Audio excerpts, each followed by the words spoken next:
Hello everyone, आज इस video में हम पढ़ेंगे एनसीईआरटी क्लास 8 का chapter 6 iron weavers, iron smelters and factory owners का next topic.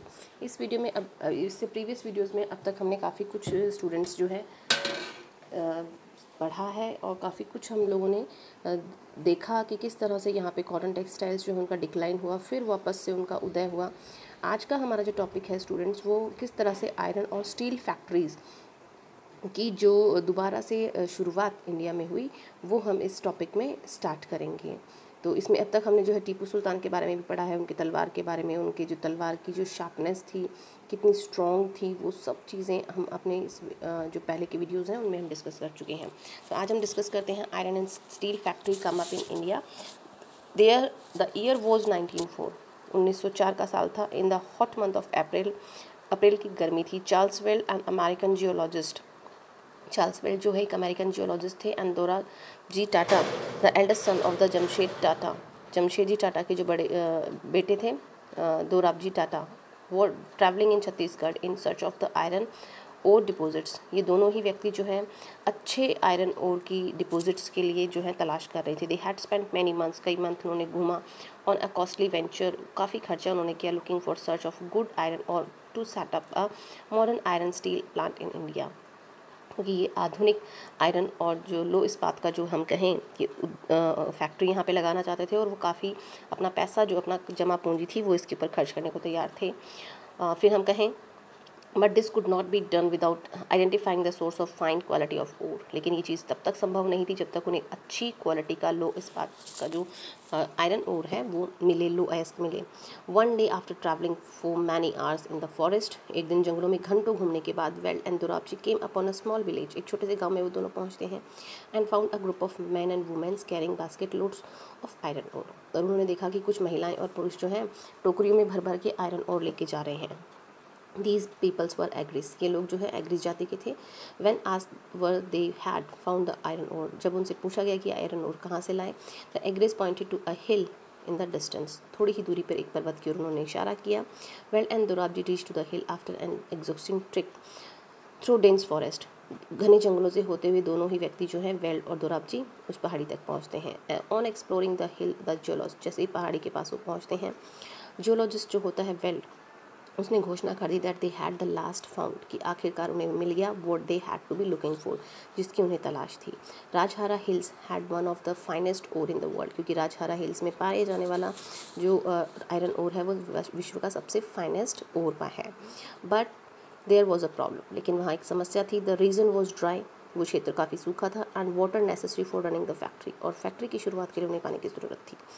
was not to be found nearby, और यहाँ कहीं पर भी पानी नहीं था। The Tatars had to continue their search for more stable place to set up their factory. अब ये एक ऐसी जगह की तलाश करने लगे जहाँ उन्हें आसपास पानी मिले और जहाँ पे ये अपनी फैक्ट्री स्टैब्लिश कर सकें। However, the Agris helped in the discovery of a source of iron ore, कि जिस तरह से एग्रिस लोगों ने उनकी हेल्प की आयरन ओर ढूंढने में, that would later supply the Bhilai steel plant, और फिर वहाँ पे उन्होंने कुछ समय दूरी पर ही जो है भिलाई स्टील प्लांट वहाँ पे ओपन किया।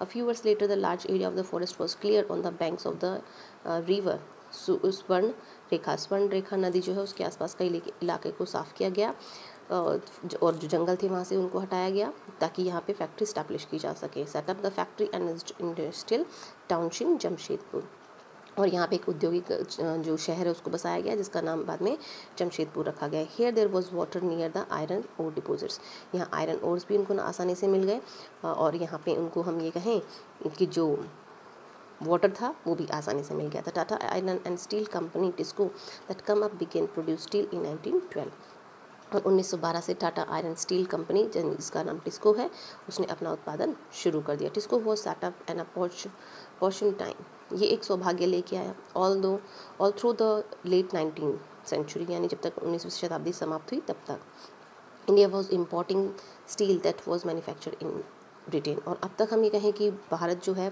ब्रिटेन से जो है आयरन और स्टील जो है इंपोर्ट कर रहा था, आयात कर रहा था। Expansion of railway in India, Bharat में रेलवे ट्रैक्स को बढ़ाने के लिए। That had proved a huge market of rails that Britain produce, और यहाँ पे ब्रिटेन से लाया हुआ जो आयरन था उसको बड़ी मात्रा में इस्तेमाल किया जाता था। For a long for a long while British experts in the Indian Railway were unwilling to believe।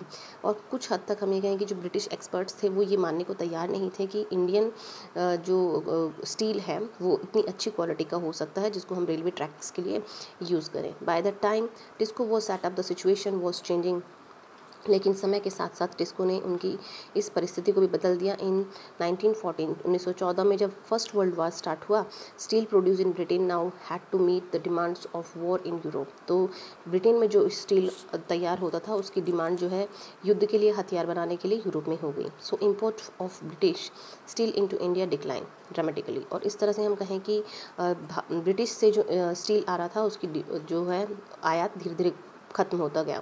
And the Indian railway turn to TISCO, और भारतीय रेलवे जो है वो टिस्को की तरफ मूव कर गई for the supply of rails, ताकि उनको वहाँ से वो ट्रैक्स जो है आसानी से मुहैया हो सके। As the war dragged for several years TISCO had to produce shells and carriage wheels for the war. और जैसे जैसे उत्पादन बढ़ता गया, इन्होंने जो है वॉर के लिए भी जो है व्हील्स और कैरेज शेल्स वगैरह तैयार करना शुरू कर दिए। 1919 तक जो हम कहें कि colonial government was buying 90% of the steel manufactured by TISCO. और 1919 होते होते हम कहें कि ब्रिटिश गवर्नमेंट जो है उन्होंने भी 90% जो मैन्युफैक्चर टिस्को में स्टील हुआ था उसे खरीदना शुरू कर दिया। Over the time TISCO became the biggest steel industry within the British Empire. यानी ब्रिटिश एम्पायर के समय से ही हमें कहें कि टिस्को कंपनी जो है वो सबसे बड़ी कंपनी आयरन और स्टील के लिए जाने लगी।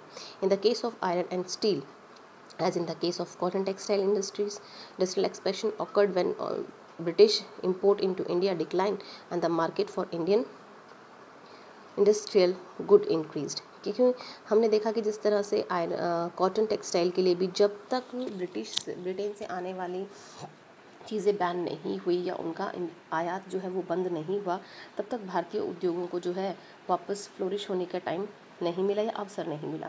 तो सेम थिंग अगर हम वो देखें तो वो चीज़ जो है आयरन और स्टील के लिए भी डिपेंड करती है। तो जब ब्रिटेन से स्टील आना बंद हो गया, आयात होना बंद हो गया, तभी जो इंडियन टाटा का जो हम कहेंगे टिस्को कंपनी का जो आयरन और स्टील है उसकी डिमांड इंक्रीज़ हुई। This happen during the first world war and after. और ये जो है प्रथम विश्व युद्ध के साथ में हुआ और उसके बाद भी। एज द नेशनलिस्ट मूवमेंट, और जब हमारा राष्ट्रीय आंदोलन स्टार्ट हुआ, developed and the industrial class became stronger. और जैसे जैसे औद्योगिक क्षेत्र जो है या औद्योगिक लोग जो हैं स्ट्रॉन्गर हुए, the demand for the government protection became louder. तो उन्होंने सरकार से जो है संरक्षण की मांग और ज़्यादा कर दी। The demand for the government protection became louder, और तेज़ हो गई वो चीज़ें। Struggling to retail its control over India, और सारा का सारा कंट्रोल जो है भारत के पास आ गया। The British government had to concede many of these demands in the last decades of colonial rule.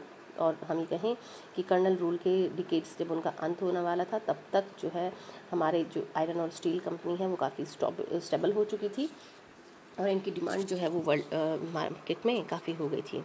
Elsewhere, early years of the industrialization in Japan. The history of industrialization of Japan in the late 19th century represents a contrast to that of India. The kernel state in India, हम बात करें कि किस तरह से state in India, keen to expand the market for British goods, was unwilling to support Indian industrialists. In Japan, the state encouraged the growth of industries. कि हम कहें कि किस तरह से 19वीं शताब्दी के आखिर में हम बात करें कि जापान में औद्योगिकरण का इतिहास भारत के औद्योगिकरण के बिल्कुल उल्टा दिखाई देता है। भारत में उपनिवेशिक सरकार ब्रिटिश वस्तुओं का व्यापार बढ़ाना चाहती थी, इसलिए हम कहें कि उसने भारतीय उद्योगपतियों को किसी तरह सहायता नहीं दी। दूसरी तरफ जापान की सरकार ने अपने देसी उद्योगों को खुलकर बढ़ावा दिया। तो हम कह सकते हैं कि फिर उसके बाद में हम कहें कि किस तरह से जो मेजी रिग्मी थी विच assumed power in Japan in 1868, believed that Japan needed to industrialize in order to resist Western domination. So it is initiated a series of measures to help industrializations. Postal service, telegram, railway, steam-powered shipping were developed. The most advanced technology from the West was imported and adapted to the needs of Japan. Foreign experts were brought to train Japanese professionals, industrialists were provided with a generous loan for investment by banks set up the government. Large industries were the first started by the government and then sold off at cheap rates to business families. In India, colonial dominations created barriers to industrializations. In Japan, we have to be say that the fear of foreign consequence spurred industrializations. But this also means that the Japanese industrial development from the beginning was linked to the military needs. कि किस तरह से हम ये कहें कि 1868 में Japan की सत्ता संभालने वाले मेशी राजवंश का मानना था कि जापान को पश्चिमी प्रभुत्व का हम ये कहें कि सामना करने के लिए औद्योगिकरण के रास्ते पर चलना चाहिए। इसलिए उन्होंने जो कहा कि औद्योगिकरण को आगे बढ़ाने के लिए कई महत्वपूर्ण कदम उठाए। इसी क्रम में जो है डाक सेवाएं हैं, टेलीग्राफ है, रेलवे है, और फिर हम कहें कि जो शिपिंग सिस्टम था के हिसाब से इन्होंने विकास किया गया। पश्चिमी नवीनता की तकनीक का आयात किया गया और उसे जापान की हम ये कहें कि हिसाब से इस्तेमाल किया गया। जापानी पेशेवरों ने प्रशिक्षित करने उनको प्रशिक्षित बिजनेसमैन जो थे उनको ट्रेन करने के लिए विदेशी जो विशेषज्ञ थे उनको बुलाया गया। निवेश जो है इन्वेस्टमेंट के लिए सरकारी बैंकों ने उद्योगपतियों को उधार शर्तों पर कर्ज भी दिए। सरकार ने पहले विशाल उद्योग शुरू किए और बाद में उन्हें सस्ती कीमत पर व्यावसायिक घरानों को बेच दिया गया। भारत में औपनिवेशिक प्रमुख ने औद्योगिकरण के रास्ते में बाधाएं पैदा कर दी थी, जबकि जापान में विदेशी कब्जे के भय से हमें कहें कि या वजह से ही औद्योगिकरण को बढ़ावा मिला था। लेकिन इसका अर्थ यह भी हम कह सकते हैं कि किस तरह से जापान का औद्योगिक विकास शुरू से ही उसकी सैनिक ज़रूरतों से जुड़ा हुआ था, जबकि भारत में हम यह कहें तो ऐसा नहीं था, क्योंकि दोनों ही सिचुएशंस में अलग अलग था। क्योंकि जापान जो है वो भारी शक्तियों के डर की वजह से इम्प्रूव हुआ और इंडिया जो है वो यहाँ पे जो भारी शक्तियाँ थी उनकी वजह से इम्प्रूव हुआ।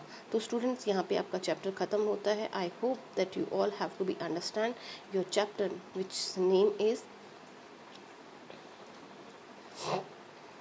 Viewers, iron smelters and the factory owners. तो ओवरऑल इस चैप्टर में हमने देखा कि किस तरह से वीवर्स की प्रॉब्लम्स हम लोगों ने यहाँ पे स्टडी आउट की, किस तरह से जो आयरन स्मेल्टर्स थे, फैक्ट्री ऑनर्स थे, उन सभी ने जो है कर्नल पीरियड में जो काफ़ी कुछ परेशानियाँ जो हैं उन लोगों ने फेस की थी। Thank you for watching my videos.